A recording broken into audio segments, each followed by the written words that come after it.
नमस्कार दोस्तों। Excel learners official पे मैं राघवेंद्र आर्या आप सभी का स्वागत करता हूं। आज की इस वीडियो में हम बात करेंगे पावर बीआई के एक बहुत ही इंपॉर्टेंट डेक्स फंक्शन सिलेक्टेड वैल्यू के बारे में। सिलेक्टेड वैल्यू डेक्स फंक्शन का यूज पावर बीआई के अंदर या डैशबोर्ड बनाते टाइम हम तब ये करते हैं जब हमें किसी स्लाइसर या फिल्टर में से किसी सिलेक्टेड वैल्यू को सिंगल आउटपुट के रूप में यूज करना हो। इस फंक्शन की हेल्प से आप अपनी रिपोर्ट्स को या डैशबोर्ड्स को डायनामिक बना सकते हैं, इंटरैक्टिव बना सकते हैं और काइंड ऑफ यूजर फ्रेंडली बना सकते हैं। सो इस वीडियो में मैं आपको समझाऊंगा स्टेप बाय स्टेप कि इस सिलेक्टेड वैल्यू फंक्शन क्या है, कैसे काम करता है, इसको हम किस किस सिनेरियोज में यूज कर सकते हैं और किस तरीके से ये हमारे लिए बहुत ही ज़्यादा हेल्पफुल या इम्पॉर्टेंट होता है। फ्रेंड्स, जो हमारा फिफ्थ एग्जाम्पल है, देखिए फिफ्थ एग्जाम्पल जो है ना हमारा काफ़ी आपको सिमिलर लगेगा थर्ड एग्जाम्पल के ही, जैसे हमने करेंसी के बारे में बताया था। बट फिफ्थ एग्जाम्पल में मैं आपको इफ़ के साथ बताता हूँ कि आप कैसे इफ़ के संग मल्टीपल कंडीशंस को यूज़ कर सकते हैं।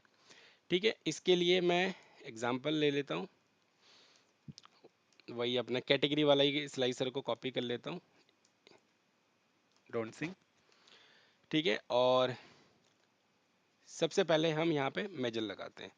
सो भी देखिए आउटपुट हम यहाँ से क्या निकालना, कंडीशनल जो कैलकुलेशन है वहाँ पे बेसिकली हम कर क्या रहे हैं। मैं ये चाह रहा हूँ कि मेरे जो अलग अलग कॉलम्स है, थर्ड एग्जांपल में मैंने आपको क्या बताया था, अलग अलग करेंसी के बेस पे किसी एक कॉलम की वैल्यू को या डिफरेंट कॉलम की वैल्यू को कैसे आप कन्वर्ट करके ला सकते हैं, जो भी आप वहाँ पे कस्टम नंबर देंगे। अब मैं यहाँ पे ये कह रहा हूँ कि इफ़ के संग अगर मैं चाहता हूँ कि भाई मेरे पे अलग अलग स्लाइसर के सिलेक्शन के बेस पे जो वैल्यू आए वो आउटपुट जो है डिफरेंट होके आए। ठीक है, तो टाइप करते हैं हम यहाँ पे example 5 condition,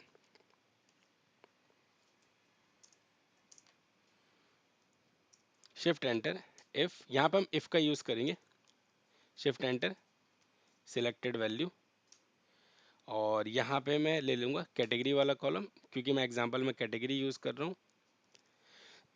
sorry, bracket close, equal to.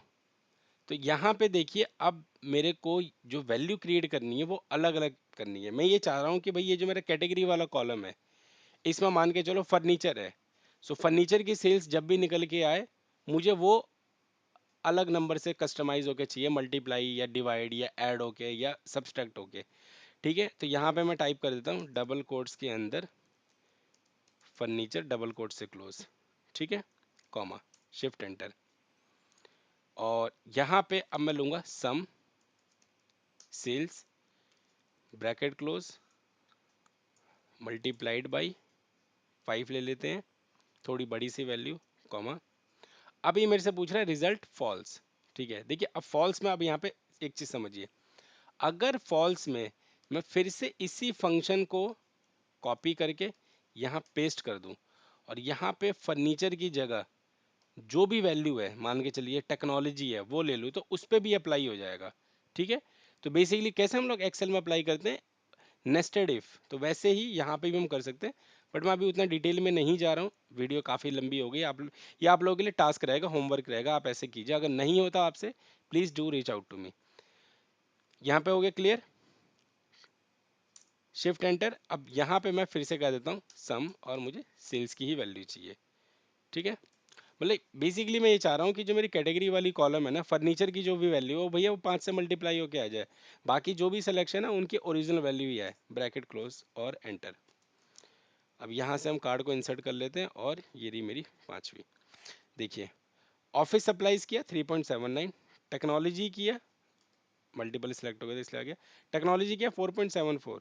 But जैसे ही फर्नीचर किया देखिए ये मेरे पास वैल्यू आ गई कितनी, फर्नीचर की स्टैंड अलोन वैल्यू आ गई 20.55 मिलियन। अब अगर हम इसको कंपेयर करें तो देखिए फर्नीचर क्या कह रहा है, फर्नीचर 4.11 मिलियन था ओरिजिनली, अब मेरे पास 5 से मल्टीप्लाई होकर कितना आ गया, 20.55 मिलियन। ठीक है, तो इसमें आप मल्टीपल कंडीशंस को यूज़ कर सकते हैं। और देखिए यहाँ से मैं आपको बताता हूँ कि इफ़ के संग क्या क्या कर सकता है। आप इफ़ यूज़ कर लिया, इफ़ एंड के साथ भी यूज़ कर सकते हैं, इफ़ और के साथ भी यूज़ कर सकते हैं। ठीक है, सो देर आर मल्टीपल वेज। आप लोग प्लीज़ प्लीज़ इस वीडियो को अगर आप यहाँ तक पहुँच गए हैं ठीक है, बेरली बहुत ही मिनिमम ऑडियंस यहाँ तक पहुँचती है। अगर आप सीरियसली पहुँच गए हैं तो प्लीज़ प्लीज़ प्रैक्टिस कीजिए इस फंक्शन के ऊपर, ये बहुत ही ज़्यादा इंपॉर्टेंट फंक्शन है आपके लिए।